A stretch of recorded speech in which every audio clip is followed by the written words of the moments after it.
Mark, welcome back to the Athletics of Business podcast. It is so awesome to have you back. Last time we talked, episode 20, where we talked about reaching the highest points. And originally, your plan was to scale Mount Everest in 2020, and there's so much to talk about. So let's just jump right into it. How have you been? Hey, I've been great. Obviously I've been now 3 months back. We're talking here on September 8th. I'm not sure when you're going to run this pod, but it's literally taken me 3 months to recover coming off the summit of Mount Everest.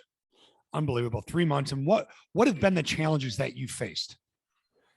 Well, there's a number of things that happen, when I'm up there. I think one of the things that's the biggest surprise to everybody is the length of time you're actually spending on the mountain in Nepal. And there's two sides you can go on. One side is through the north. The north runs through Tibet, which is controlled by China. And then the other side, which I went on, is Nepal. That's known as the south side. And I always wanted to try and go from the south side because of the challenge of going through the Kumbh icefall, which is absolutely terrifying.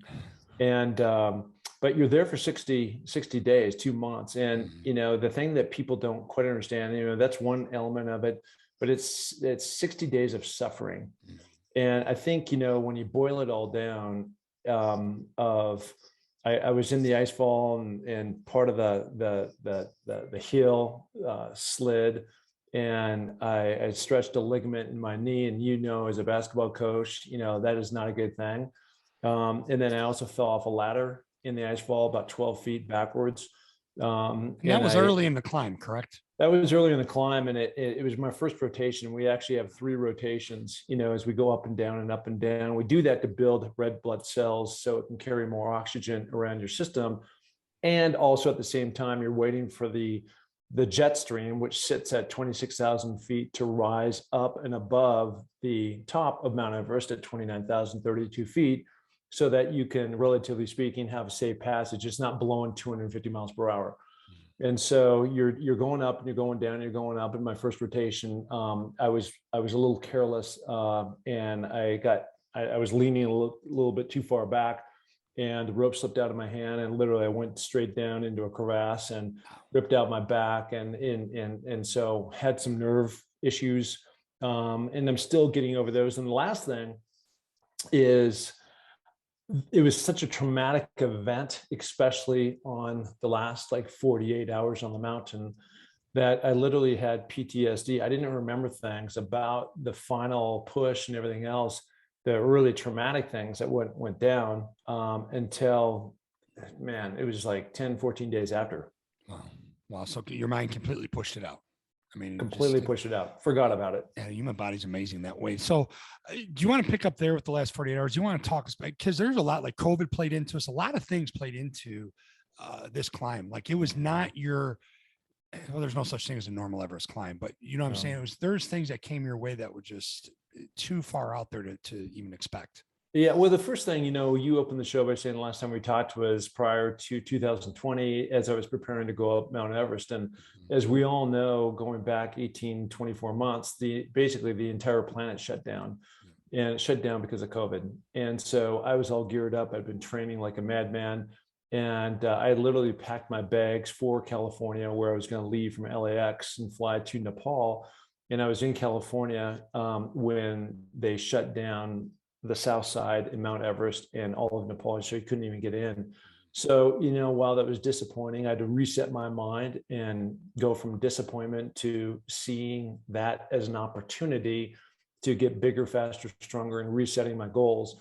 And so one of those goals I had set too was not only climb Mount Everest, but also try to climb Lhotse, which is the 4th highest mountain in the world. And it literally sits adjacent to Mount Everest at Camp 4, 26,500. It sits in a saddle. In one side of that saddle, as you go up, of course, you go to Mount Everest, and on the other side of that saddle, you go to Lhotse. And so that at the time was the goal. And so I just re-upped everything, and I moved literally my flights, my reservations, who I was going to climb with, all that stuff. I took it from 2020 to 2021. And I just went at it with, I doubled down in terms of my training and everything else I was doing. Right. How was it? So you go through it the first time and you're throwing this curveball, and I love how you reset your mindset. bigger, faster, stronger, have a better climb. But now you're going through it again, right? So it's like when you go through this portion of the training, does it have that same impact? But now you're doubling down on it. So is that there that fear of as you double down that something's going to come up again and the climb's going to get canceled or rescheduled again, or if the climb's ever even going to happen? Yeah, I didn't look at it that way. I just looked at it is going there information that I know. And as we go back and just start talking about COVID, one of the encouraging things that was happening at the time, and this goes back early in this particular year, the cases were starting to go down. They actually found a solution in the drugs with Pfizer and Moderna and Johnson and Johnson, that it was possible that you could take these shots and that you would be free from getting COVID-19, which we now know isn't exactly the case, but certainly it's reducing the death rate. But nonetheless, my big challenge at the time, because my age did not fit into the category of being one of the first ones to go get the COVID shot. Okay. So being vaccinated. And so to say that I fudged the rules just a little bit would probably be fairly accurate in terms of the way I was able to maneuver my way in and get a vaccinated. I think my last vaccination shot was March 6th of this year. And I left on March 30th. So I got in just under the wire of being vaccinated. And that was the biggest thing for me in terms of the hurdle of going over there, just knowing that I was going into a third world country, and that country alone does not have the resources, of course, that the US has, and that most of the people over there, the Sherpa and everybody else, would not be vaccinated. So did that come into play at all when you were over there, with folks not being vaccinated, and how did COVID show up? Yeah, I mean, look, there's a lot to unpack right there. I mean, first of all, none of the Nepalese people that I was aware of were vaccinated. That was number one. Number two is, even though that the government in particular tried to really downplay and hide the COVID cases that were being hit at Everest Base Camp, the fact is that expeditions were canceling, which was tragic in terms of people getting COVID, either people who were non-Nepalese or the Nepalese Sherpa that were coming down with these cases. And once you get one or two people in camp that start getting COVID, it's the gift that keeps giving. And so literally people who had paid all this money to go and train and do all this stuff, it shut down their opportunity to go for the summit. And I know it was really disappointing. And then the other side, kind of to your other point, that something that hit us that hadn't hit in years past is we were hit with 2 cyclones. Wow. And so I've never been in a cyclone, and that's basically a hurricane with snow, right? And I was in it, and I was in it essentially up at Camp 3. And Camp 3, like of all the camps you don't want to be at, you don't want to be at Camp 3 because you're anchored in at a 45-degree angle in a tent. And I was trapped in there for 3 days. And that was not a fun experience whatsoever in terms of being in your sleeping bag, not mobile, can't go outside your tent. You're in this confined space. So, when you add it all up, we started with 21 climbers, and of the 21, 2 got COVID, which brings you down to 19. And then of the 19, 11 of us made it to high camp, 26,500. And of those 11, only 10 made it. And then when you take it, the entirety of who was up there on the mountain, there's 400 climbers total. And of the 400, there's only 120 of us that made it. Wow. Can we go back to Camp 3 for a second? 45-degree angle. You're literally, it's not like you're just in your tent and you can't climb for 3 days. You were literally in your tent for 3 days. I was in my tent. And one of the snafus that happened too is, everything when you get that high up, it's freezing, as you can imagine. And you're already in a full bodysuit with your it's essentially, it's a suit, it's a sleeping bag with arms and legs, right? That you get into and you zip it up. And so I was in that, in addition to, I was in my sleeping bag, and then my sleeping bag zipper broke. And so that it was separated. And so ultimately, this is after probably 24 hours, I gave my sleeping bag to one of my guides, and they were able to essentially sew it shut. So I was literally in this thing like a mummy. You have to crawl in and crawl out just through the top. It didn't zip down. How did you get through that? Like what was Well, what was the story? You know, we all believe in, you know, you got to talk to yourself and stop listening to yourself, right? So what was the yeah. story you were telling yourself during those 3 days with the broken sleeping bag? You're a mummy. Well, you just got to literally live in the minute, and that's Yeah. what it is. And so I was also up there. There's a girl that I climbed with on Denali. Her name is Koki. She's wonderful, and she was my climbing mate, so to speak. Okay. And I just talked to her the other day, and she goes, "Do you remember the most terrifying moment on the mountain?" I go, "Yes." And she goes, "What was it?" I said, "When you grabbed me at 2 o'clock in the morning by the face, screaming bloody murder because we had an avalanche that was coming down on us in the middle of this cyclone." Mhm. And I grabbed her both wrist, and I just said, "It's going to be okay." And I was, part of that was just because I was coming out of a hard sleep. Right. But part of it is like, there's nothing you can do. Right. We were so steep on that hillside, that 45-degree, that I had taken my belt, which had about a 3-foot strap, which I'd clip into the fixed lines on the mountain, and I clipped it into her because half of our tent fell off the mountain, and so only half of it we had put enough snow under it to create like a platform for us to actually sleep on. Right. And so to make sure that she wouldn't roll off the mountain, I tied her in. Imagine that. So what happened with the avalanche? How did you, I mean, I can't, I mean, what's going through your mind? I mean, you say that to her, and I mean, there's really no other options what to say too, right? I Yeah. mean, so what is going through your mind as the avalanche, as the cyclone? I mean, what are you guys saying anything to each other? Can you even hear each other? Can you hear yourself think? What's that like? Yeah. So, one of the things, I mean, this sounds really bizarre, but it's almost like I grew up in Seattle, Washington, and it rains a lot in Seattle, Washington, right? Yep, And a lot. so, yeah, a lot, right? And so when you walk outside and it rains, it's just like, oh, it's raining again. And on Mount Everest, every day we dealt with avalanches. That was the first 5 or 10 days. You would hear these things coming down like a freight train, and you'd run out and you'd go, "Oh my God, we're going to get hit." And these things would come right up to the front door, and all the powder and everything else would kind of settle. And it was frightening. And then after like 10 days or so, it was just like, it is what it is. And so you almost become a little bit cavalier about saying that if it's going to hit you, it's going to hit you. There's not much you can do. And hopefully you're not going to get hit. And that's essentially what, when I woke up and I was on the mountain, it was pitch black. We're in this cyclone. We hear this freight train coming, and we have no idea, because we're inside of a tent, whether it's going to hit us or not hit us, but there's nothing you can do. Right. And so the best thing you can do is just stay calm and just, hope and pray that you're going to make it to the other side. Right. Right. I mean, it almost speaks to how we build our resilience, doesn't it? I mean, you just spend a lot of time outside your comfort zone. It becomes a way of life. And when you just start figuring it out. Yeah, no, I really like the way you just said that. And, one of the things I think that's really important in life is that, I've always said this, like, it's not over till it's over.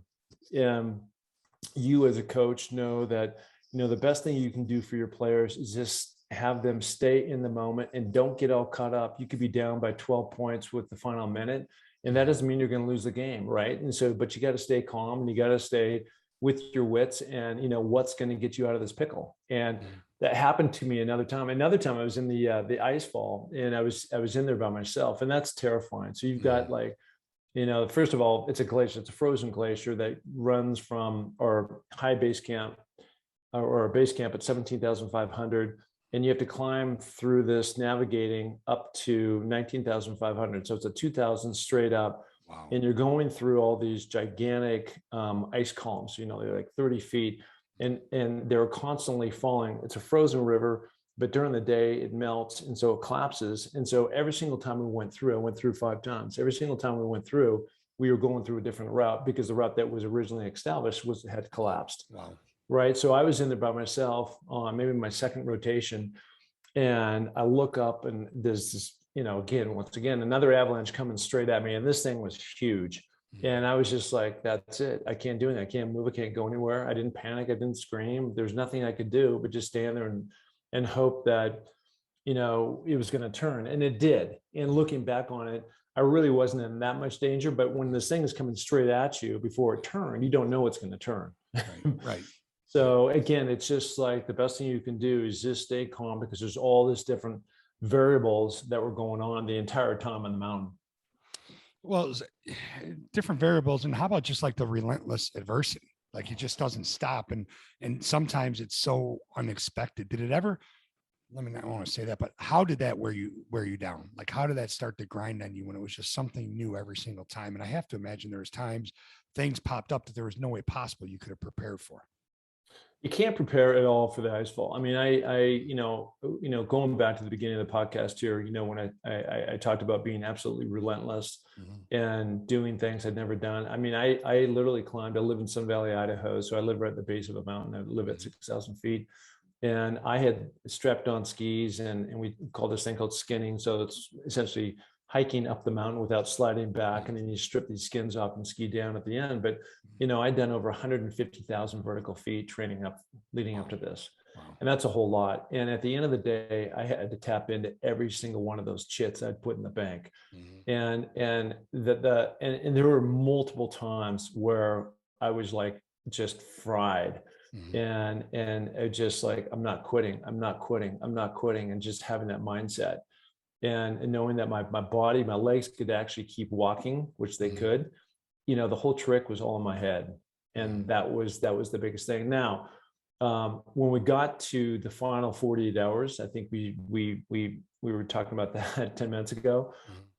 That's where things took even another level, because when I woke up in the morning, it wasn't, well, hardly woke up. We were supposed to have an hour to prepare, and they forgot to wake us up our tent. And so we had about 20 minutes. So essentially I had nothing to eat. I got outside the tent because everything was chop, let's roll.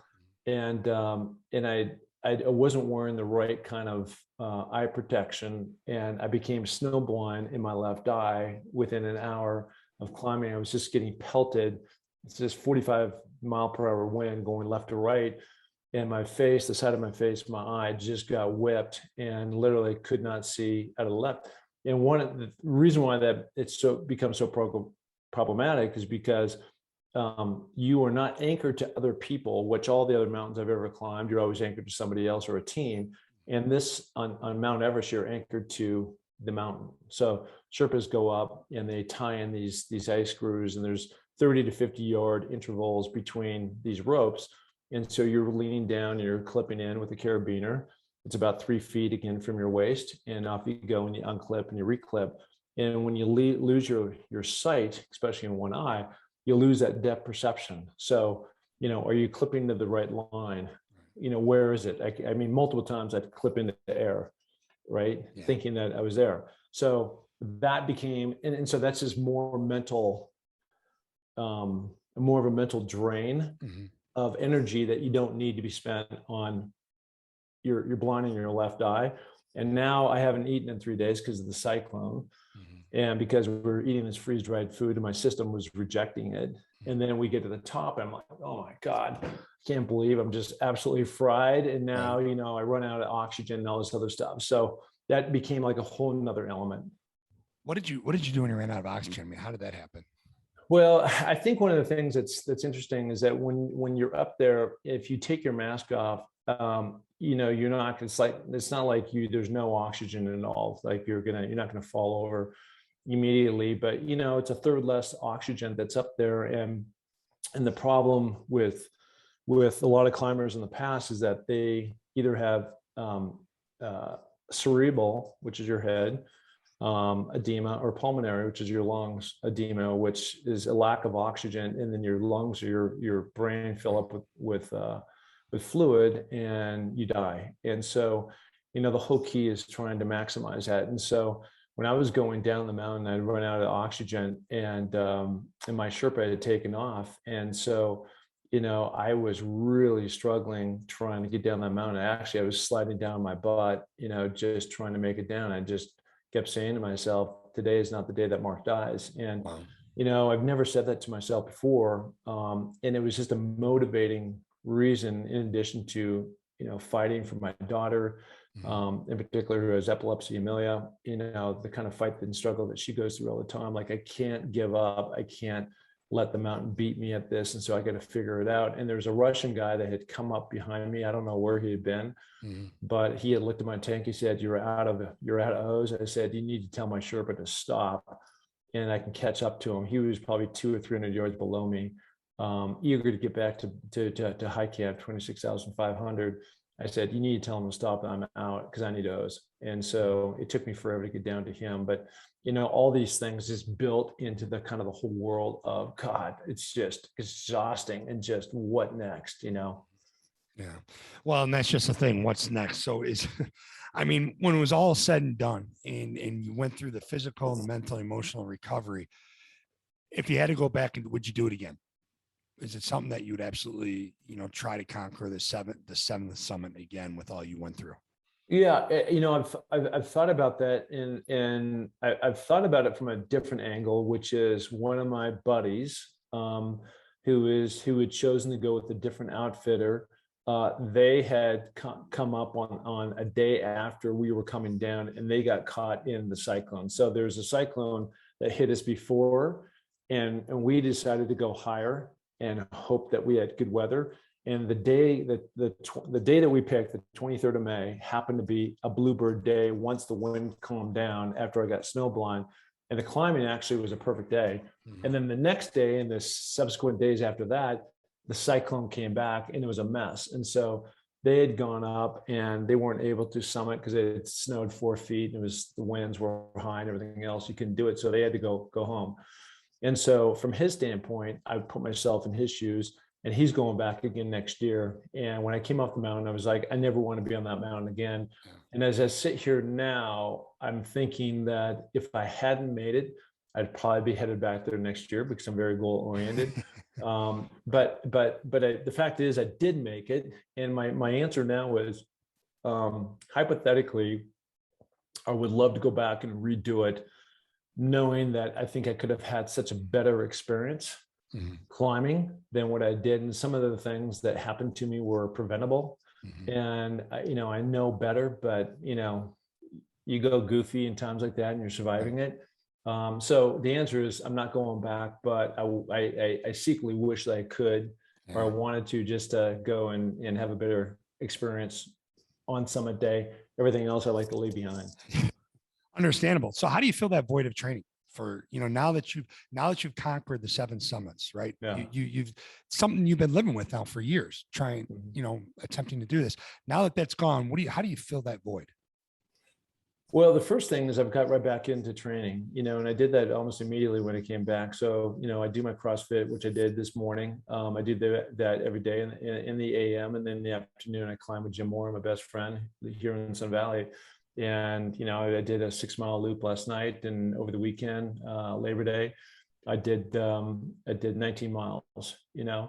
And so I've realized that through all this, that what I need to keep me fueled and energized is to make sure I consistently and continually goal set. And so my birthday is coming up in December, and I'm headed to Ecuador, and I'm going to climb a mountain called Cotopaxi. And so I can't think of anything better on my 60th birthday to go up there, and I drop down, do 60 push-ups, and summit a 20,000 foot peak. Yeah, that is so cool. I mean, your 60th birthday is mind blowing, right? I mean, you look like you could still play. Honestly, you Yeah. do, Mark. But you think about going back to your playing days in the Raiders, and you're sitting around the locker room having beers with the guys, and you're talking about what you're going to do when your playing days are done. Did you ever fathom that this would be the road you take? Because you came from the Northwest, so this was something that was in your blood to speak of. Yeah, no, the answer is no. And we all go through different periods of change through our life, of course. And after I came out of the NFL, it was really like, what's next, and how I was going to monetize my life, and that was kind of the big, that dominated my thoughts. And so I figured that out, and then I got married and I had kids, and then we all go through the kid life, stage of, especially when they're younger. And I was the coach of everything, and Yep. and going through that. And I did climb Mount Rainier, and that was a very fun experience for me. And it was kind of the beginning of a lot of things I didn't know that were in store for me down the road. But I continued to climb a lot, just smaller things. There's a mountain outside of Seattle, Washington called Tiger Mountain. I'd probably be on top of that 150 times. Yeah. And so I just didn't realize that I was preparing for this larger journey in my life. And then about 10 years ago, I was going through a rough patch.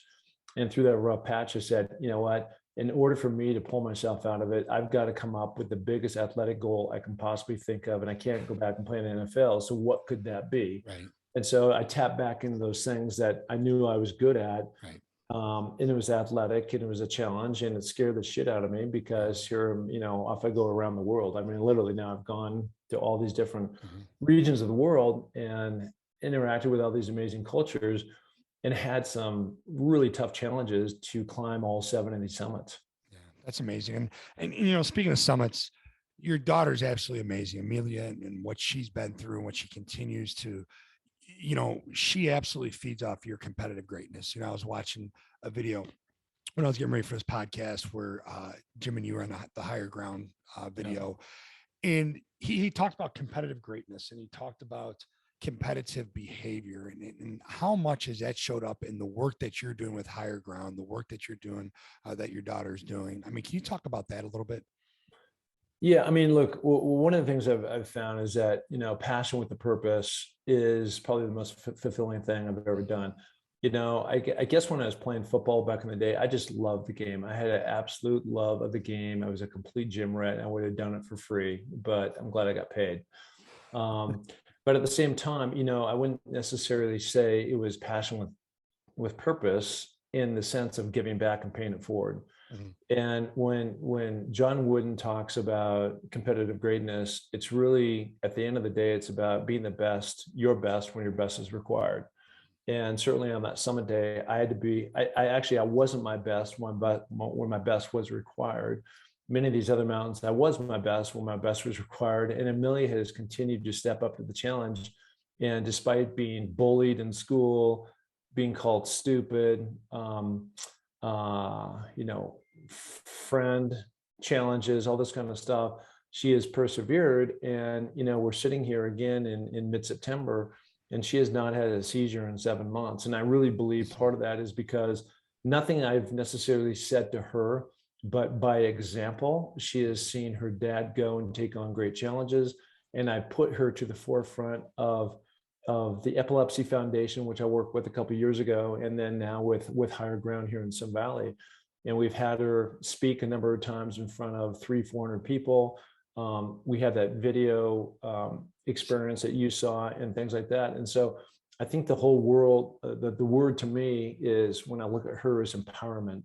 And by me being involved in these different things, it's allowed her to be empowered to feel like she's flying, higher and standing a little bit taller. And that in part has helped, sideline her daily seizures, at least for right now. Well, and her whole perspective, and you talk about its ability, not disability, right? In her whole perspective, and the fact that she's so focused on helping the cause and not just herself, and helping herself by helping the cause, which brings me to Higher Ground and this amazing event that you're putting on. NFL 360 did a documentary on your 7 summits. Can you tell us all about that? What that was like? What what you have coming up, and where we can find more out about that? Well, yeah, I mean, look, what I just talked about, being at your best when your best is required, and the other part of that equation is being in the right place at the right time. And so if COVID hadn't hit in 2020, out of the blue, here comes the NFL in January of 2021, so earlier this year, and they call me up and say, "Hey, Mark, we'd love to do a film on you." And I'm like, "You're kidding?" And they go, "No." And so they flew over here and they filmed myself. Jim Mora was in the movie. There's another famous mountaineer named Ed Viesters. He's in the movie. My daughters are in the movie.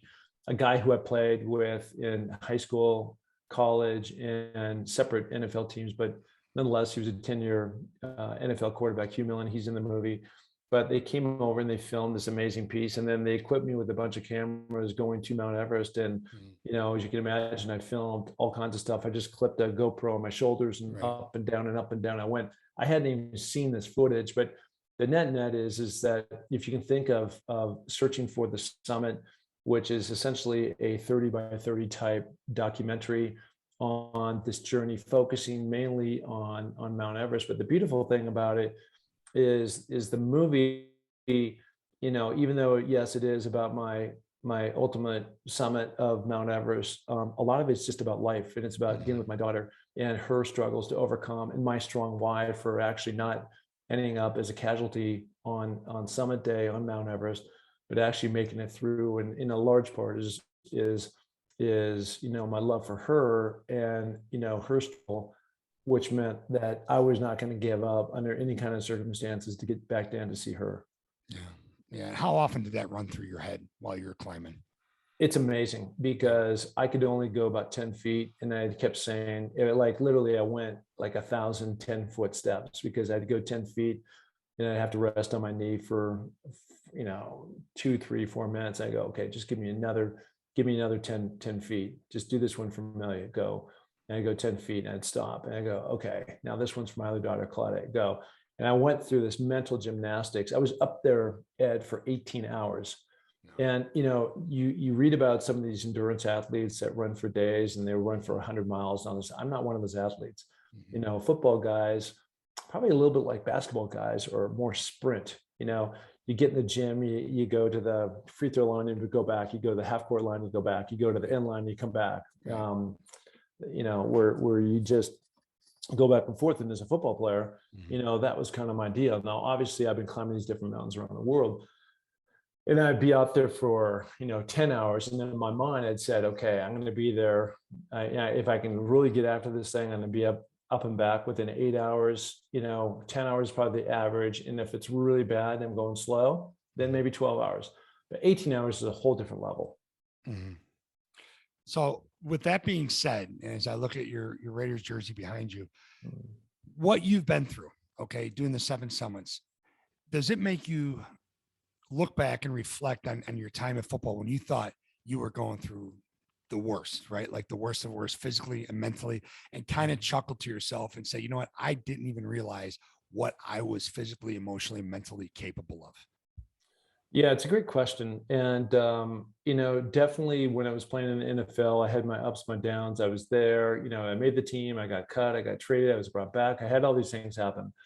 And each one you have to mentally, battle through so that you don't get down and you lose your confidence, because playing at a professional level, it's the ultimate test of being as confident, self-confident, and cocky as you possibly can. And this is a little bit different because at the end of the day, there's no typically, for the most part, the consequence if you don't make the team is death. And when I was on that mountain, and this really kicked in at 26,500 feet, 6 feet from me, the tent right across was a guy who had passed away on the 12th of May of this year. And he's just laying in his tent right next to me. And then as I'm going up the mountain, there's a fellow, Don Cash, who I had tented with down in Antarctica in 2019, a mountain called Mount Vinson. He had successfully climbed it, although he struggled. And he later that year in 2019, he'd gone to Mount Everest, and he was one of the first people to die. He got to the top, raised his hand, and fell over. It took him 18 hours just to go one way. And he was an absolute chocolate mess. But, when I was going up around the Hillary step towards the top, I had to step over Don Cash. And so, it's just a whole different level of consequence of coming down. So what you just said is really profound. It's a whole different level of consequence, right? So as we sit here, and I want to tie this for 1 second, I want to tie it back to kind of what we're growing through right now, because the COVID thing's still hanging around. You look into the business world, you look into just life in general. And for whatever reason, a lot of people put an expiration date. They thought they had control over the situation when it will pass, right? And everything's going to get back to normal. But yet there's still the adversity that keeps showing up. And there's the variant, there's the restrictions. Okay. There's a different things. There's the big divide that we have going on in the country. There's all this stuff that's still happening, and people are getting worn out by it. And I have to think you look, it's like, hey, you know what, this isn't like the level of consequence of not buying into what needs to be done to grow through this is what you really need to focus on. But what advice would you give to folks who are frustrated, who are down, who are bitter, who are becoming mentally weak because of it, or just they've had enough and they think because they've had enough that it should all go away? I mean, what would you say to them after all of this that you've been through? There's a couple of things that are in there. I think the biggest thing to me, because I was going through a rough patch, so I was, my confidence was low, and I didn't know which way to spin and all these kind of things. And one of the, as I look back over these last 10 years, so it took me essentially 10 years to complete 7 mountains. 2 of them I did twice. And one of those things is stepping into the fear. And I found that has been like a huge thing, because a lot of people, they have these great ideas, but then at the end of the day, they figure out a way to tuck themselves out of that because of the fear that creeps in. I couldn't do this because of that, this and that. The second thing is, once you step into the fear, then you have to have the daily discipline to keep going, to actually make that dream come true. And then the last one of those is commit. And I think this is the main difference between myself of playing in the NFL, climbing 7 summits, being an executive for Sports Illustrated. The only difference, because those things were not handed to me, none of them. I had to go out and hunt those things down, and there were all kinds of obstacles that came in the way. Yeah. And it's like your classic New Year's resolution where, come mid-December, people are going to start lining up all their goals for the next year, and they're going to lose X amount of weight and do this and do that. And by March, they're out and they quit doing whatever they committed to do, just because they weren't fully committed, and they let something get in the way. And it's too hard. It's too this, too that. And so one of the things that's really helped me stay the course, beyond doing those three things I just said, is having positive voices, in my ear. You're one of them. So I listen to your podcast, and you're talking to other people like me who are out there doing different stuff, and it fires me up to keep going, to keep climbing up the mountain, to keep doing this. And all those times I talked about, I put in 150,000 vertical feet, and every single time I was going up that mountain, in my ear, I was listening to an audio tape, maybe an inspirational song, a podcast that it's all uplifting. I don't listen to The Adventures of Mickey Mouse or something, goofy that doesn't really have meaning. It's just like, how did this person get through it? Right. And we're all tied, but those are the type of things that if you want to fly high, you got to have those positive voices in your life. Well, you just said something, right? Like someone who's been there, someone who's done it, someone who's been through it. And you have to learn to love the process. But how in the world, the process that was so grueling for you, training for Everest, how did you get to that point in your mind that you love the process, like every single day, being your best when you're not at your best? How did you do that? I think it just goes back to the daily discipline. I mean, look, I'm like everybody else, and some days, like this morning, I don't feel like getting up and going and do CrossFit. I do it every single morning. And some days I'm jacked up and I have a cape on my back and ready to go. And a lot of those days I'm like, oh God. So, the first step is just those, I call the FOF, the feet on floor, getting your feet on the floor and moving, and you got to move towards that goal. And there's not been one time ever that I've felt like, do I really want to do this? And I talk myself into it, or I have a buddy talk me, or whatever it is for me to get on the mountain and start moving on that particular day, that I've ever come off it and said, I wish I had not done that. Every single time I'm saying I'm a better person. I feel accomplished. It's a great way to clear your mind and get the day going. Well, and here's a trick too, right? Not that you'd wake up and say, I wish I had not done this, but as I trained for the half Ironman, this snuck up on me. The closer I got to race day, the more I felt ready. I'm like, can it just be here? Can we just run to the fight right now and just knock this out? But again, it goes back to what you're talking about, that daily discipline to still lock into what needs to be done that day and understand the value in it. Yeah, it's interesting too, because I've thought a lot about this. And as I look back on all these mountains I've climbed, I really can't remember the actual moment where I'm standing on the summit. And that's because of two things. Number one is because the summit, of course, you're only halfway there and you still have a whole nother thing to get back down the mountain. So the summit is really the bottom when you look at it. But more importantly is the other 364 days that I really enjoy. And that, again, it gets back to loving the process. And if you don't love what you're doing, you're probably not going to, keep at it. I mean, that's just the bottom line. You don't have that strong enough why, that drive, that passion, whatever word you want to use, there's going to be something that's going to come up. It's too cold. It's too dark. It's too this, it's too that. I'm out there here in some valley, when I was training this last year, at night with a headlamp on and it blowing and it's cold and, it's awful. And I'm huddled in a little like hut on top of the mountain, just trying to prepare and get warm. Or hands are cold, and just like, you know what, Right. these are all things I know that are going to help me, Yeah. down the road. And again, I ran into all those things on Mount Yeah. Everest: the cyclone, the 45-degree, being snowblind, running out of oxygen, not eating for 3 days, avalanches coming down. It was all there. And so all those things, all those chits I put in the bank, and I tapped into every single one of them at the end of the day. Yeah, and it's so cool when you look back on what climbing has done for you and provided for you. And I'm not talking about the documentary, but I'm talking about, I love the relationship you have with your best friend Jim Moore. I think it's so phenomenal. But you guys have done some climbs together, have you not? Yeah. Yeah, Yeah. and I mean, I can only imagine what that experience has been like. And you look at the relationship with your daughter and how far your daughter is coming, and the amazing young woman she is. And you look at the lives that you've been able to touch. We haven't even gotten to the water boys. We talked a lot about that, in episode 20. I mean, in all of this, you talk about timing is everything, but I mean, kudos to you and congratulations to you, because if you don't make that intentional decision to take on the biggest physical challenge, people probably thought you were completely off your rocker when you said you're going to scale the 7 summits. But really, this is all about you buying into what you decided you wanted to do. Yeah, and also too, probably the first 4 years of it, I was just trying to get healed.